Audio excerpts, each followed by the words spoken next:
नमस्ते dear students, welcome to PT education. My name is Gaurav Gandhi और मैं दोस्तों आज आपके लिए एक स्पेशल एनालिसिस लेकर आ गया हूं। आप भी ऐसा बहुत सोचते होंगे कि ऐसा क्यों है that Indians get US top CEO jobs.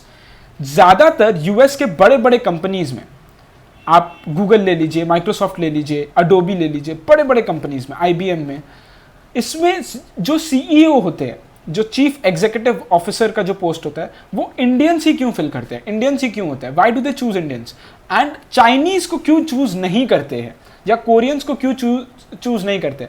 तो दोस्तों आपको भी ये फैसिनेट करता होगा ये टॉपिक कि ऐसा क्यों है दैट इंडियंस को इतना जॉब्स मिलता है सीईओ के लिए बड़े बड़े वर्ल्ड के सबसे बड़े बड़े कंपनीज में, लेकिन और दूसरे कंट्रीज के ज़्यादा लोगों को ज़्यादा फेवर नहीं किया जाता, स्पेशली चाइनीज़ को भी ऐसा नहीं किया जाता। तो वैसा ऐसा क्या डिफरेंट है हमें, ऐसा क्या क्वालिटी है इंडियंस में, उसके बारे में हम बात करेंगे। बहुत रिसर्च हुआ है, उसी के ऊपर we will be talking and trying to understand कि क्या है माजरा।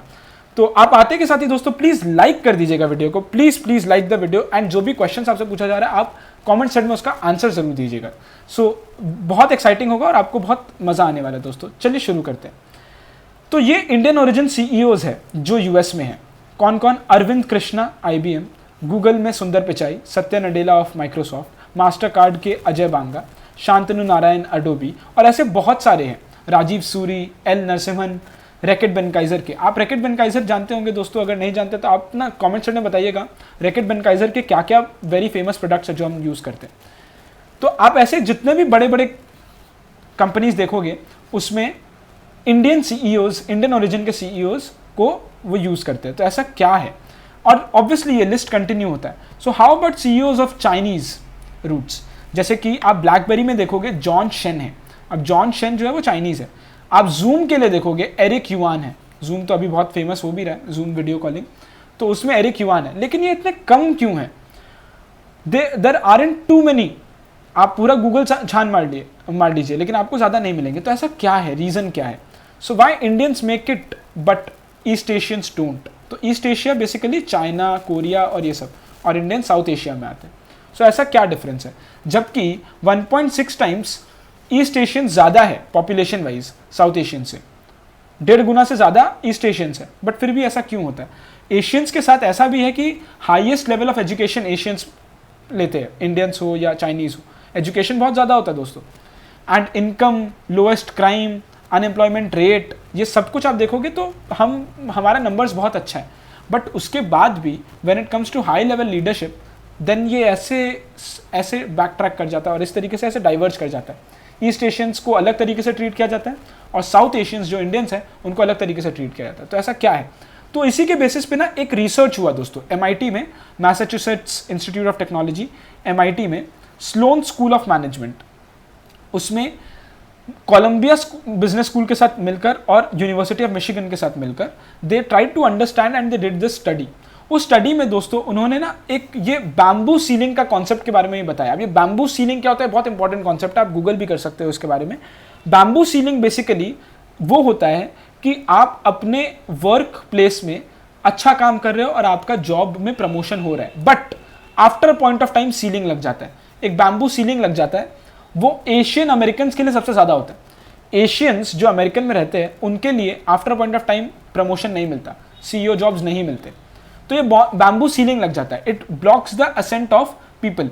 एंड ज़्यादातर ये बैम्बू सीलिंग तो एशियंस के लिए है, लेकिन यहाँ जो हम बात कर रहे हैं वो चाइनीज़, जापानीज़ और कोरियंस के लिए, उनके लिए एक बैम्बू सीलिंग लग जाता है, जबकि और इंडियंस के लिए नहीं लगता। इंडियंस ऊपर जा सकते हैं और सीईओ भी बन सकते हैं, सुंदर पिचाई बने जिस तरीके से। तो इसका रीज़न क्या बताया जाता है? इसका रीज़न ज़्यादातर कल्चरल बताया जाता है। वो उस पर्सन का गलती नहीं है, वो कल्चर या अपब्रिंगिंग का गलती है। वो क्या है? Those of desi origin are more comfortable with, ये सबसे इंपॉर्टेंट है, assertive communication. Assertive communication east Asians नहीं कर पाते, जबकि साउथ एशियंस या फिर इंडियंस कर पाते हैं। अब असर्टिव कम्युनिकेशन क्या हुआ? एबिलिटी टू स्पीक अप, बोल पाए, कंस्ट्रक्टिवली डिसअग्री कर पाए कि आप गलत हो, मेरे हिसाब से ये पॉइंट है। एंड एक कॉन्फ्लिक्ट में ऐसे ही बात मान न ले किसी का, बट एक्चुअल में अपने स्टैंड, अपने ग्राउंड्स पे फर्म रहे। ऐसा क्वालिटी इंडियंस में ज़्यादा देखने मिलता है, जो डिसअग्री करने में ज़्यादा प्रॉब्लम नहीं होता उनको। एंड वो क्वालिटीज़ ही चाहिए एक लीडरशिप में जो कि एक बड़े टॉप यूएस कंपनी को चलाएगा। तो बेसिक डिफरेंस इंडियंस का ये है that they have the ability to speak up, constructively disagree कि नहीं आप गलत हो, आप देखिए ये पॉइंट ऑफ व्यू देखिए, ये शायद बेटर हो, and stand on one's ground in a conflict. तो स्टडी बेसिकली रिवील क्या किया है दोस्तों, मैं स्टडी के बारे में आपको थोड़ा बता देता हूँ। स्टडी ने कहा है कि 3 पार्ट्स में हम डिवाइड कर रहे हैं। प्रेजुडिस, जो कि एक ओपिनियन बन जाना, प्री कंसीव्ड ओपिनियन बन जाना, मोटिवेशन और असर्टिवनेस, ये 3 कैटेगरीज में था। और ईस्ट एशियन कल्चर्स में क्या देखने मिला है कि वो ना कन्फ्यूशनिज्म पे बहुत ज़्यादा रिलाई कर रहे हैं, जिसकी वजह से वो बहुत ह्यूमिलिटी, बहुत आदर से बात करना, हार्मनी मेंटेन करके रखना और स्टेबिलिटी मेंटेन करना, उनका नेचर वैसा है ईस्ट एशियंस का। And they are less incline to speak up and assert their opinions कि नहीं मेरे हिसाब से ये सही है, मेरे हिसाब से ये पॉइंट ऑफ व्यू है, वो उतना नहीं बोलते और वो बहुत ज़्यादा मोल्ड हो जाते हैं। जबकि साउथ एशियंस के साथ ऐसा नहीं है। They encourage more debates, they encourage more argumentation, argue करना, डिबेट करना। अमर्त्य सेन का एक बहुत फेमस बुक था आर्ग्यूमेंटेटिव इंडियन, बिल्कुल उसी के बारे में बात है कि किस तरीके से आर्ग्यूमेंट ज़्यादा करते हैं Indians. So this works well in American culture, जो कि असर्टिव कम्युनिकेशन चाहता है ज़्यादा, ताकि लीडरशिप में एक असर्टिव कम्युनिकेशन है। लेकिन अब ये बात है कि ईस्ट एशियंस भी कम्पिटेंट लेस नहीं है, उनमें क्वालिटीज़ बहुत अच्छे हैं, बस खाली यहाँ असर्टिव कम्युनिकेशन जो यूएस में लीडरशिप को चाहिए वो नहीं है, जिसके वजह से उनको नहीं मिलता जॉब्स। नहीं तो चाइनीज़ या कोरियंस को भी मिले, लेकिन वो कल्चर का बात है। आप सिर्फ ये S&P 500, ये अमेरिका का स्टॉक एक्सचेंज है जिसमें टॉप 500 कंपनीज होते हैं, उसका आप ये ग्राफ देखिए दोस्तों। येलो में ईस्ट एशियंस है और रेड में साउथ एशियन सीईओज है। आप देखिए कंसिस्टेंटली साउथ एशियन सीईओज किस तरीके से ज़्यादा है, आप कंसिस्टेंटली देखिए। और ये 2010 से 2017 तक का डेटा है दोस्तों। तो रिसर्च में ये 9 स्टडीज़ को मिलाकर ये रिसर्च किया गया और पता लगाया गया कि अगर there are 3.5 east Asian CEOs on an average, तो उनका 3 गुना, कम से कम 10.5 साउथ एशियन सीईओज होंगे, मतलब 3 गुना बेसिकली। अगर एक आपको ईस्ट एशियन मिलेंगे तो उसमें आपको 3 साउथ एशियन मिल जाएंगे। एंड बेसिकली इसका बात यही है कि the lack of confidence, motivation and conviction, जो कि चाइनीज़ या फिर कोरियंस या जापानीज़ दिखाते हैं।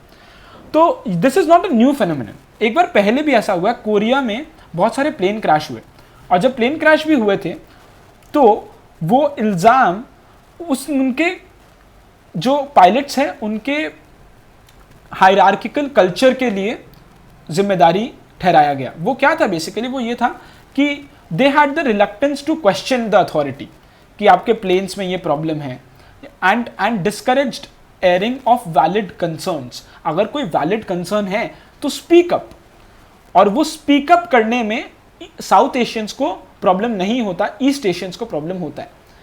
बट बेसिकली दोस्तों the solution of cultural misunderstanding is to expand the idea of leadership. शायद लीडरशिप को भी अब और थोड़ा ज़्यादा सोचना चाहिए, स्टडी ऐसा सजेस्ट करता है, और ऐसा ओपन रखना चाहिए कि जो स्विच कर सकते हैं, नहीं कर सकते नहीं कर सकते, और ओपन होना चाहिए। और इंडियंस को इतना फेवर जो दिया जाता है वो शायद इतना अच्छा ना हो स्टडी के हिसाब से। तो ये दोस्तों स्टडी था पूरा, और ये समझ में आया। But why only Indians are chosen, इसका एक और बहुत अच्छा एंगल है जो मेरे एक सीनियर बॉस थे एक इंटर्नशिप कंपनी में, where I used to intern, वहाँ पर उन्होंने मुझे समझाया था। And he is a very very renowned entrepreneur of a very big startup. उसमें उन्होंने जो मुझे कहा था वो ये था कि ना जो भी ऑर्गेनाइजेशंस होते हैं दोस्तों, वो 2 टाइप के होते हैं, या तो प्रोसेस ड्रिवन ऑर्गेनाइजेशन होते हैं या पीपल ड्रिवन ऑर्गेनाइजेशन होते हैं। प्रोसेस ड्रिवन ऑर्गेनाइजेशन बेसिकली क्या हुआ, वो ऑर्गेनाइजेशन जिसमें एक सेट रूल्स है, वो रूल्स के हिसाब से नीचे से ऊपर डिसीजन मेकिंग जाएगा, और सबका सहमति के बाद या फिर जो भी प्रोसेस है, ड्यू प्रोसेस, वो पूरा फॉलो होगा और फिर कोई डिसीजन लिया जाएगा। और पीपल ड्रिवन क्या होता है, पीपल ड्रिवन में पीपल को ज़्यादा महत्व दिया जाता है, जो लोग हैं, जो सीईओ है, उसे ज़्यादा महत्व दिया जाता है, और वो जो कहते हैं वो माना जाता है। अब पीपल ड्रिवन आज के गूगल या फिर माइक्रोसॉफ्ट आप देखोगे तो वो पीपल ड्रिवन ऑर्गेनाइजेशन है। अब ऐसा क्यों है, वो बेसिकली इसलिए कि इतना डायनामिकली चेंज हो रहा है पूरा दुनिया, एंड इतना स्टिफ कॉम्पिटिशन है, specially in the tech industry and in सब में। तो हमें चाहिए एक क्विक डिसीजन मेकर, एक correct and quick decision maker, जो जल्दी डिसीजन ले सके और सही डिसीजन ले सके। और वो एक प्रोसेस से नहीं हो सकता दोस्तों, अगर आप प्रोसेस में जाओगे तो उसमें टाइम लगेगा। पीपल ड्रिवन ऑर्गेनाइजेशन जो होते हैं वो इस तरीके से सोचते हैं और फट सोचकर वो एक समाधान लेकर आ जाते हैं। तो टॉप यूएस कंपनीज उन्हीं को ज़्यादा फेवर कर रहे हैं। इस वजह से इंडियंस जो है वो पीपल ड्रिवन ऑर्गेनाइजेशंस में घुसते हैं और अपना डिसीजंस, सुंदर पिचाई हो या फिर आप सत्या नडेला को देख लीजिए, from with the changing times वो जल्दी चेंज हो जाते हैं एंड इसलिए उनको फेवर किया जाता है। तो दोस्तों ये कुछ रीज़न था, एक असर्टिव कम्युनिकेशन और एक पीपल एंड प्रोसेस ड्रिवन, ये दोनों मेन पॉइंट्स हैं। So these are the reasons why Indians get US top CEO jobs and Chinese don't get. इसी के साथ दोस्तों आई होप आपको अच्छा लगा होगा। Thank you so much. And मैं आपके लिए 3 क्वेश्चंस लेकर आया हूं, आप कमेंट सेक्शन में आंसर करिएगा। List down the names of top Indian origin CEOs in US companies. कोई भी 5 कंपनी के सीईओज का नाम बताइएगा विद देयर कंपनीज। ये एग्जाम्स के लिए बहुत इंपॉर्टेंट होगा दोस्तों। What is the concept of bamboo ceiling? Bamboo ceiling concept क्या है and who coined it for the first time and when did he do that? ये एक्चुअल में कॉन्सेप्ट है बैम्बू सीलिंग का। And why do you think Chinese fail to get top CEO jobs while Indians are a lot favoured? तो आपके हिसाब से Chinese को क्यों फेल होना पड़ता है, उन्हें नहीं मिलता top CEO jobs while Indians को मिल जाता है? तो ये दोस्तों आप कमेंट सेक्शन में इसका आंसर दीजिएगा दोस्तों please. And please like the video. और ये एक अलग टाइप का सेशन मैं आज आपके लिए लेकर आया हूँ, एक स्पेशल एनालिसिस लेकर आया हूँ। आई होप आपको पसंद आया होगा। Thank you so much. This is it from my side, and these are some useful PT resources from the PT family. Make full use of them. Thank you so much. Namaste. Jai Hind.